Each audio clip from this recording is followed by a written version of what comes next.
I grew up in the small town of Louise, Texas. There was never much to do in Louise besides hunt, fish, and then play sports. Baseball in particular was where my passion was, and ever since I was 6 years old, that's all I did. Summer, winter, spring, you could find me playing baseball. After high school, I went on to play baseball at a junior college right down the road, and I played there for 2 years. And then I found myself at a school in Kansas.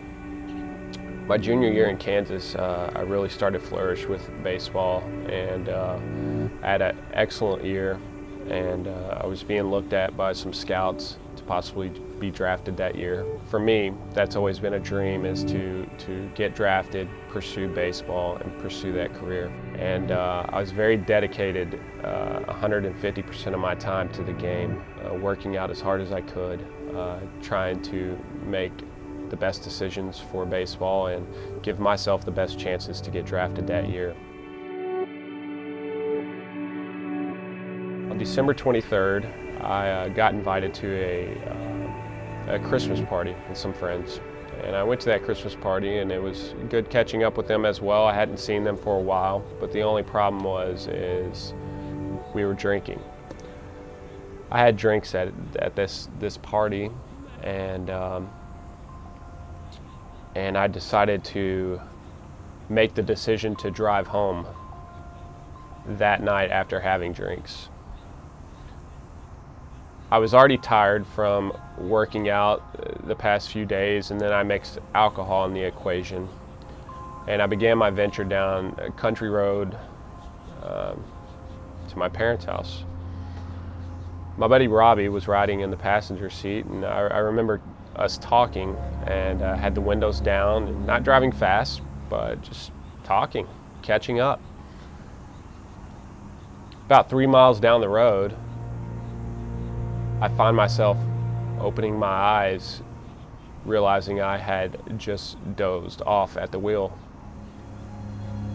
I knew not to get excited or overcorrect or anything, but what happened was involuntarily, through being startled, falling asleep, I slammed on the brake and turned the wheel of my truck. And my truck went off the left side of the ditch and went about 55 miles an hour into a deep ditch. And I wasn't buckled in. The windows were down. I remember hitting the ditch, and from that point, I was unconscious. I don't recall anything really after that. The next thing I know, I'm being woken up by a familiar face. And this is at about 5 in the morning. The accident happened around 1:30 in the morning. This guy wakes me up and says, "Garrett, are you okay?" And I look at him and I say, "What happened?" And he said, "You're in an accident, just be still." At this point, I remembered falling asleep at the wheel and hitting the ditch. I realized this figure in front of me was actually a neighbor of ours, Jason Sulak, and he was going deer hunting and saw the reflection of some taillights out in the middle of this field on a country road. So he decided to stop, and he stumbled upon this accident scene and found me laying out in a field. I had been ejected from the truck.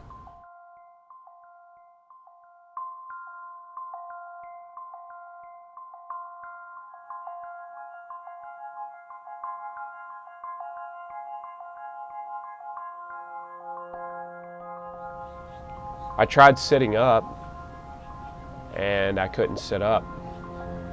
And Jason was kneeled down beside me in this field. It was cold, middle of winter. I knew at that exact moment I had broken my back. And I told Jason that. And the first thing that ran through my mind was not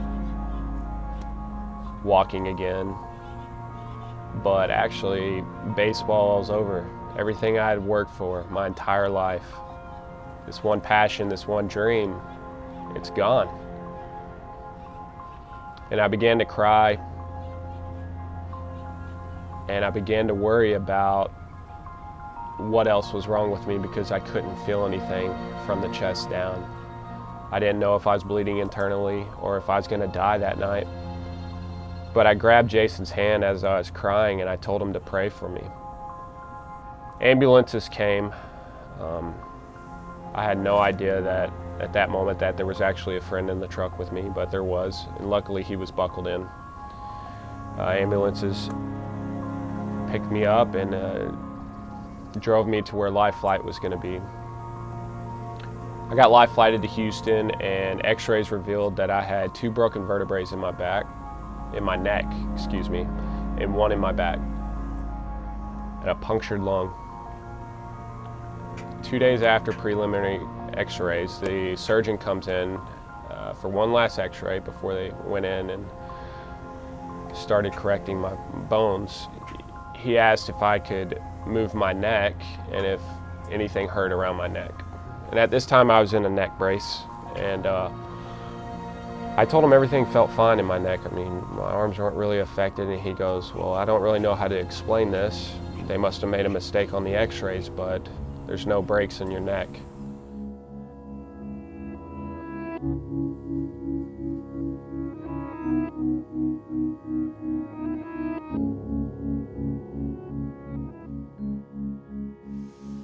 Garrett was, I guess, very relieved to see a familiar face or something, and he just said, stay here with me. So I just knelt down with him, and we got a couple of jackets and covered him up, and the other guy that was in the truck with him seemed to be like he was doing fine, so we just covered him up, and I stayed there and held his hand, and we just kind of waited it all out. It took a while for the ambulance to get there. I don't know, probably 15 or 20 minutes. But yeah, it was pretty scary. I mean, when he was laying in the ditch, I could tell that he was his legs were not quite in line with the rest of his body, so I was thinking, oh God, this doesn't look good.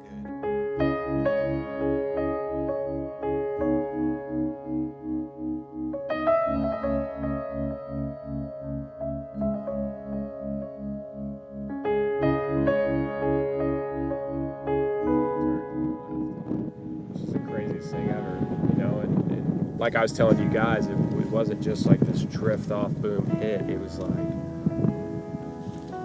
mean, I don't even feel like it was me that slammed on the brake and turned the wheel, man. I tell my parents all the time, it's like,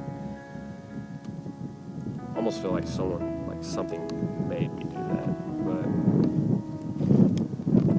how do you explain the unexplainable? I was lucky. Really, there's no way to explain coming out of a window that when you're that tall and not getting hung up in it and getting drugged when the truck's flipping.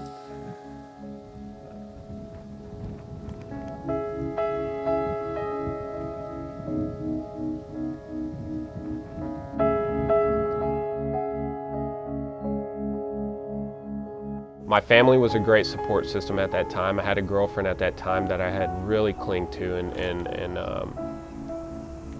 sure enough, after about a few months, I had lost my girlfriend. So at this point, I had not only lost my girlfriend, but I had a broken back.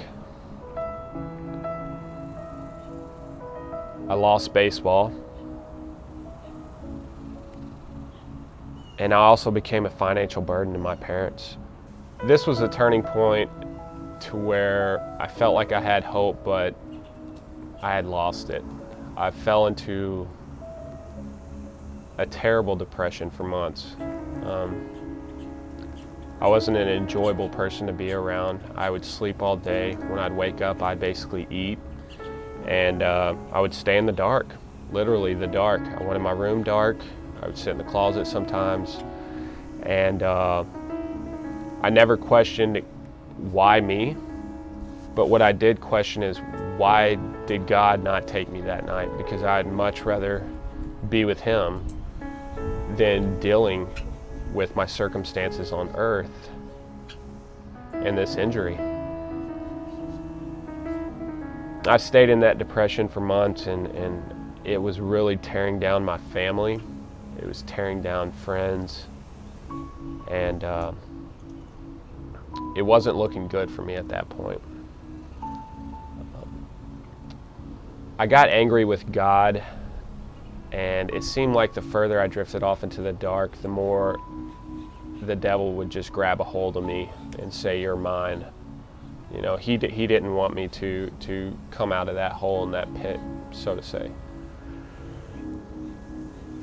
My grandma talked to me on a particular day when I was in this depression and said, "You've got to stop. You're tearing your family apart. Your mom can't handle it anymore." And that really hit home because my grandma's someone I've always looked up to, and my grandfather as well. And I decided to kind of start praying again and ask for help with God.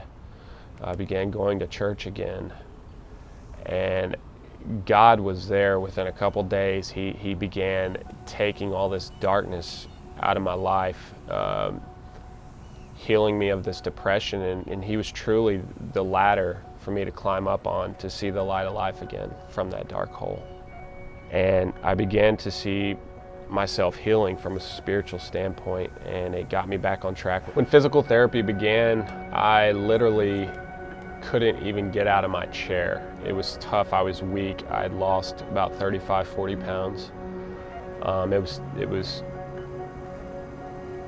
just tough to even move from my chair to a bench or anything. I had no balance. I had no feeling from my chest down.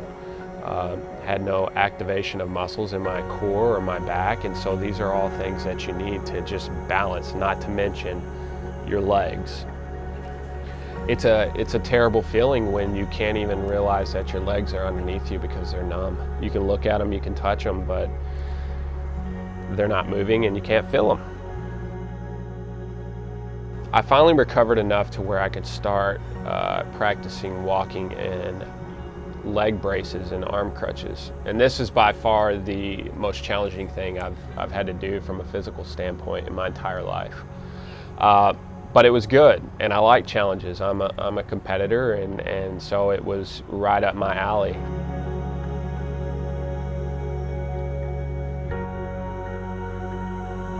I sit here today in this wheelchair and realize I have an opportunity to share my story. But one thing I always want to emphasize is, although this is my story, I've realized that God's the main character of this story. That I wouldn't be able to be here today to tell this story without him, because I truly do believe he's the one who kept me here, because there's no reason I should have made it through that accident. But although I lost one dream through a bad decision, I have comfort now and peace at heart that I know that God's going to provide things for me down the road that I couldn't even imagine. His response to me and my prayers to him has been incredible. I'm 26 years old, so who knows what's going to happen? Who knows if I'm going to walk again or not? But I do know that he's got things in control and that I'm going to be completely fine. And that's why I could sit here today with a smile on my face and share this story with as many people as I can.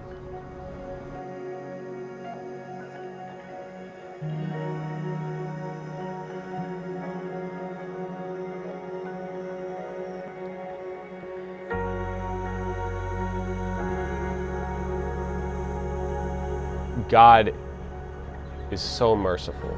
He can take any bad situation and turn it into good. You know,